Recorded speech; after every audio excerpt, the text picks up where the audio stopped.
TorahBox.com pour la diffusion du judaïsme francophone vous retransmet un enseignement du Rav Raphaël Sadine. Bonne écoute et bon limoud.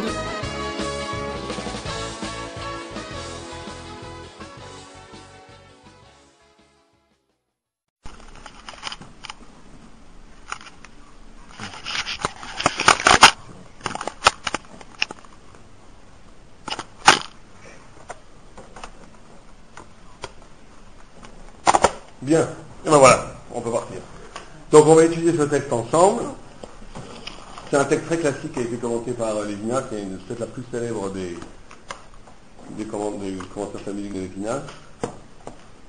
Donc le texte commence comme ça, c'est sur le don de la Torah, puisque c'est bientôt Shavuot.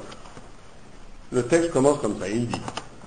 Donc il y a le verset biblique qui dit Veityatzvu tartita, le peuple juif était sous la montagne. Et le Talmud prend le texte biblique à la lettre. Ils étaient sous la montagne, c'est-à-dire qu'ils étaient littéralement sous la montagne. Amarabi Avdimi Bar Hama, Melamed Shekafa Akadosh Baruch Hu Alehem et Ta'ar Kegigit. Ceci nous apprend que Dieu a mis la montagne comme un tonneau sur la tête du peuple juif. Ve'amar lahem, il leur a dit, Imatem mekablim et Torah, et mekablim ma Torah, mutab. Si vous acceptez la Torah, c'est très bien. Ve'im lav, et sinon, sham tiyuk vorotechem. Ici sera votre tombeau. Amar Ravacha Bar Yaakov, Ravacha Bar Yaakov dit, Mikan moda rabba leoraita. Ici, on apprend un grand enseignement de la Torah, c'est-à-dire on apprend ici que le peuple juif avait une réponse pour ne pas faire la Torah, puisque la Torah a été imposée par la force. Donc si le peuple juif ne fait pas la Torah, ils peuvent répondre, mais nous on n'a jamais vraiment accepté la Torah, puisqu'on nous a imposé d'accepter la Torah. Et à la réponse à cette proposition, Amarava, Afaltiken, même comme ça, Adour, Kablou, Abiyamer Chazorosh. Le peuple juif a reçu la Torah en pleine conscience, en pleine volonté, au temps de Purim, au temps de Achashverosh. Vertiv, parce qu'il est écrit, Kimu vekiblu ayudim. Kimu mashekiblu ba. Ils ont établi, ils ont accepté ce qu'ils avaient déjà reçu. Ça, c'est la première partie du texte. On va commenter la suite, mais on va déjà commenter cette partie-là. Donc la première question qu'on doit se poser, c'est pourquoi la Torah est donnée de cette façon.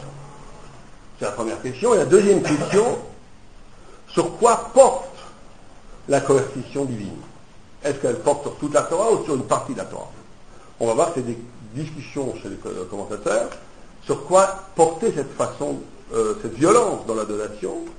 Est-ce qu'elle porte sur toute la Torah? Et si elle porte sur toute la Torah, pourquoi la Torah doit être donnée de cette façon? On comprend bien que le Talmud, quand il dit que la Torah a été donnée de cette façon, c'est jamais anecdotique. C'est qu'en essence, la Torah ne peut être reçue que de cette façon. Et donc il faut comprendre pourquoi la Torah ne peut être reçue que de cette façon. Donc le premier commentateur qu'on va lire, c'est le Tosfot que vous avez sur le texte, qui lui dit comme ça. D'abord, il pose une problématique. Il dit, le Tosfot qui commence, Kafa, Kadosh Baruch Hu Alehem Artegigit. Tosfot dit, Va'al palpi shegva igdimu naaseh benishma. Même si le peuple juif a déjà dit naaseh benishma, le peuple juif a déjà accepté la Torah avant le don de la Torah, ils ont dit naaseh benishma. Nous ferons et nous comprendrons, nous ferons et nous entendrons. Ils ont dit à Moïse, va dire à Dieu que tout ce que Dieu nous dira, nous le ferons et nous l'exécuterons et nous le comprendrons. Donc il y a déjà eu accord du peuple juif pour la Torah. Donc ça rend encore plus difficile la nécessité de cette coercition. Et répond Tosfot, Afalpi shegva igdimu naaseh benishma, shema dehayu chozrim kesherau ha'esh hagdola, sheyatsa nishmatam. Tosfot, la première partie du Tosfot dit, c'est parce que le peuple juif peut-être, au moment du don de la Torah, où leur âme, où ils sont tous morts, c'est que la Torah, quand elle est donnée, il y a une mort collective et une renaissance collective. Comme si la Torah ne pouvait pas être donnée avec un passé, que la Torah devait intégralement être un radical nouveau, ça devait être absolument un commencement, une naissance. Que la Torah n'est pas un surplus de connaissances qui est donné à un être qui est déjà existant, mais la Torah s'accompagnerait tout le temps d'une mort et d'une naissance. Que ce serait la forme même de la donation de la Torah. On ne peut recevoir la Torah, et ça c'est tout ce qui est explicité au niveau collectif, est valable pour chaque individu. On ne peut recevoir la Torah que si ça en passe par la mort d'un certain passé et par la renaissance d'un certain avenir. Et donc, dit le Tosfot, que la raison pour laquelle Dieu a présenté le don de la Torah sous cette façon coercitive, c'est parce que il n'aurait pas accepté, en présence de l'immense feu, dit Tosfot, du don de la Torah, ils auraient reculé. Et les commentateurs nous enseignent que ce recul, lui aussi n'est pas anecdotique, qu'il est inhérent à la Kabbalat Torah. C'est-à-dire que là, il y a déjà dès le début un concept fondamental, fascinant, qui est que la Torah est inassumable. Que la Torah ne peut pas être l'objet d'un choix, pas simplement parce que la Torah, comme Lévinas l'a expliqué, d'autres ont expliqué, elle est plus fondamentale que la notion de choix. Pas simplement parce que la Torah est plus haut que la liberté, mais parce qu'en essence, la Torah serait une exigence infinie qui renvoie à un espoir infini. Ça veut dire que Dieu, en donnant la Torah, il y a une attente infinie de l'homme, sans limite de l'homme, et que cette espérance infinie, qui est littéralement projetée envers l'homme, est inassumable, par définition. Et que donc, même si on a dit Naaseh Nishma,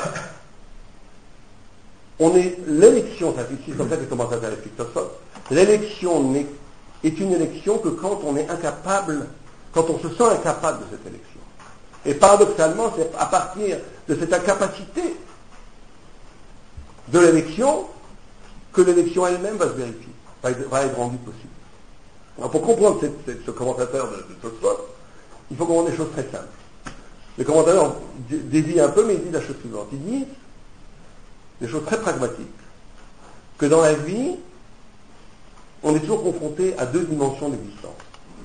Il y a une dimension d'existence qui est... Il y a des fantômes.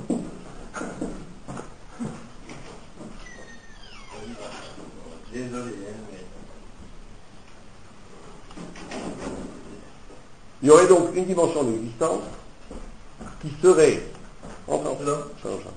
qui serait une dimension d'existence où on vit à partir, on va dire de façon très très simple, à partir du regard de l'autre. Et quand on vit à partir du regard de l'autre, c'est qu'on va dépenser une énergie extraordinaire pour réussir une vie qui serait conforme à ce que les autres attendent de nous. Or, quand on vit comme ça va créer d'abord des besoins considérables qui ne seront jamais assouvis, et surtout ça va créer une psychologie du droit.